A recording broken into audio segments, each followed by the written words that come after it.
तो ये छत पे पत्थर कहां से आ गए? कोई स्पॉन्टेनियस आ गए? मतलब वो कोई आसमान से यूं किया स्पॉन्टेनियस और आ गया? 15 मिनट के लिए पुलिस हटा लो, सब देख लेंगे। ये सेकुलर सॉन्ग था, ये थोड़ी हेट स्पीच थोड़ी थी।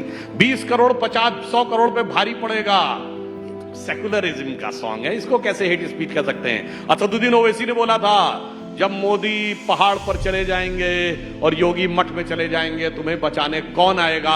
ये सब तो सेकुलरिज्म के सॉन्ग होते हैं, इनको हेट स्पीच थोड़ी कहते हैं। सरतन से जुदा, अरे ये तो सेकुलरिज्म का सॉन्ग है, इसको हेट स्पीच थोड़ी कहते हैं। तो ये छत पे पत्थर कहां से आ गए? कोई स्पॉन्टेनियस आ गए? मतलब वो कोई आसमान से यूं किया स्पॉन्टेनियस और आ गया? साहब this is the proof. Otherwise मैं पूछना चाहता हूं, how come the bricks come on the roofs of the houses? That shows that this is an alibi, that it is spontaneous. It has been well mastermind and planned. That's the things are coming in the investigation. Now coming to the provocative speech. Sir, if party like them are giving, it's like the devil is giving a sermon. 15 minute के लिए police हटा लो, सब देख लेंगे। ये secular song था, ये थोड़ी हेट स्पीच थोड़ी थी। 20 करोड़ 50-100 करोड़ पे भारी पड़ेगा, सेकुलरिज्म का सॉन्ग है, इसको कैसे हेट स्पीच कह सकते हैं? असदुद्दीन ओवैसी ने बोला था जब मोदी पहाड़ पर चले जाएंगे और योगी मठ में चले जाएंगे तुम्हें बचाने कौन आएगा। ये सब तो सेकुलरिज्म के सॉन्ग होते हैं, इनको हेट स्पीच थोड़ी कहते हैं। सरतन से जुदा, अरे ये तो सेकुलरिज्म का सॉन्ग है, इसको हेट स्पीच थोड़ी कहते हैं। This is the dichotomy of the character, and the intellectual establishment of India has been totally captivated and perverted by these type of arguments, that their view has become so much lopsided that has created this type of situation. Otherwise, if a justifiable approach has been there, I think this type of discontent in the society and reactions in the society would not have been there. Okay. And one more thing. अभी जवाब दे रहा हूं आपको। आपने क्या बोला? पत्थर आसमान से टपके जमीन से उगे। मैं पूछना चाहता हूँ सुधांशु जी, आपका पुलिस प्रशासन क्या कर रहा था? सर एक पुलिस क्या कर रहा था? इंटेलिजेंस क्या कर रहा था? ये क्या पुलिस प्रशासन इंटेलिजेंस का फेलियर नहीं है? अगर इतने पत्थर जमा हो रहे, आप अपने आप को अपनी सरकार को गुनहगार नहीं ठहराओगे? मैं बताना चाहता हूं, ये कह रहे हैं कि बुलडोजर एक्शन, तो मैं फिर कह रहा हूं यूपी में जितने बुलडोजर एक्शन हुए, एक डिमोलिशन को कोर्ट से गलत सिद्ध कर पाए? नहीं।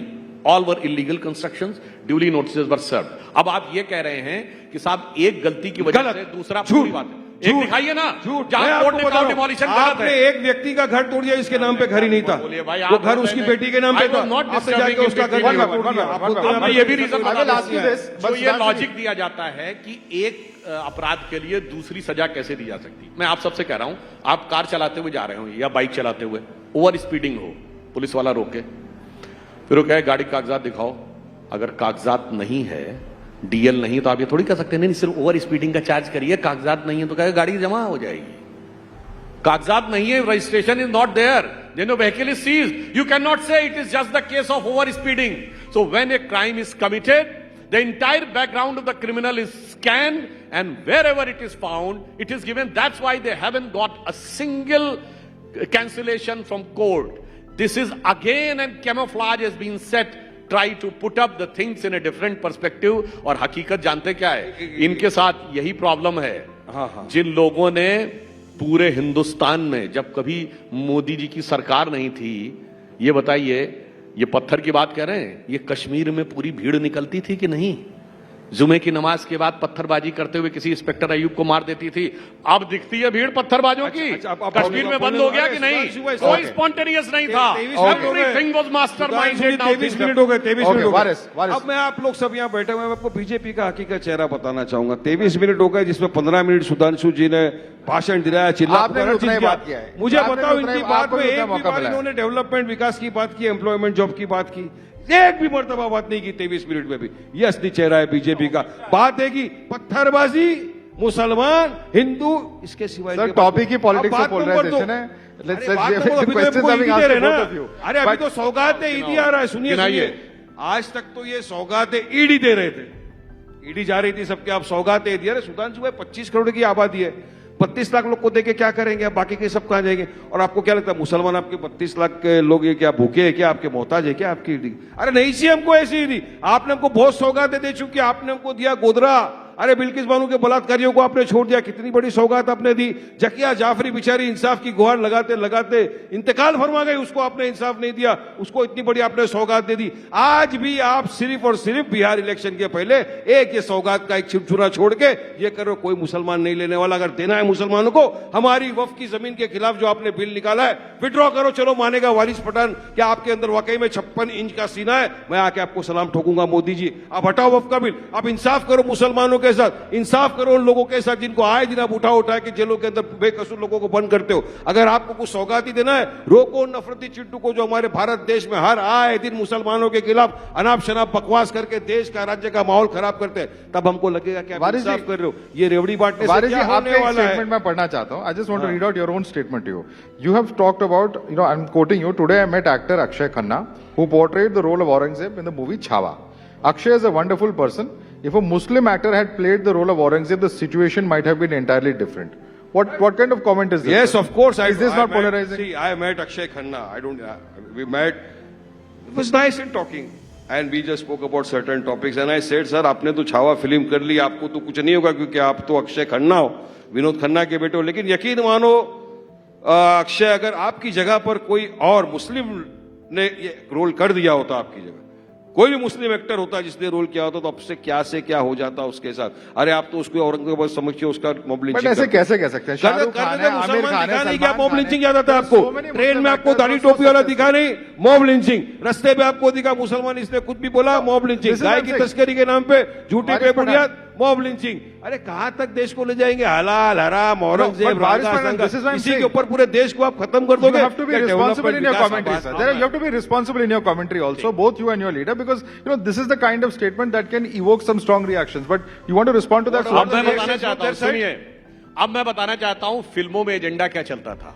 ये कह रहे हैं चलो एट्रोसिटीज वाली फिल्म अलग, मैं मोहब्बत की फिल्मों की बात कर रहा हूं। From the age generation of our grandparents to present जो फिल्में बनी है मोहब्बत की, उसमें क्या है? सलीम अनारकली, जोधा अकबर, शाहजहां नूरजहां, यही सब है ना। लैला मजनू। आई चैलेंज कि एक मुगल बादशाह बताइए इसकी एक बीबी रही हो। दर्जन दर्जन भर ऑफिशियल बीबियां, हरम में 2-2, 300 औरतें, और एक स्त्री के प्रति समर्पित निष्ठावान प्रेम के प्रतीक सिर्फ मुगल नजर आए। ये है एजेंडा, ये है एजेंडा। वो अकबर, इसलिए मैं बताना चाहता हूं आपका नफरत में भी एजेंडा है और मोहब्बत में भी एजेंडा है। एक एजेंडा है मोहब्बत से एकदम। हम सिर्फ मोहब्बत फैलाने में मानते हो और आप सिर्फ नफरत फैलाने में मानते हो। आप मुझे बताओ 10 साल में आपने मोहब्बत फैलाई है नफरत? 10 साल में क्या फैलाया मोदी ने? सिर्फ नफरत नफरत नफरत। जवाब के सिवा कुछ नहीं फैलाया। एक मुगल बादशाह बताओ जिसकी एक बीबी रही हो, हरम में कोई औरत न रही हो।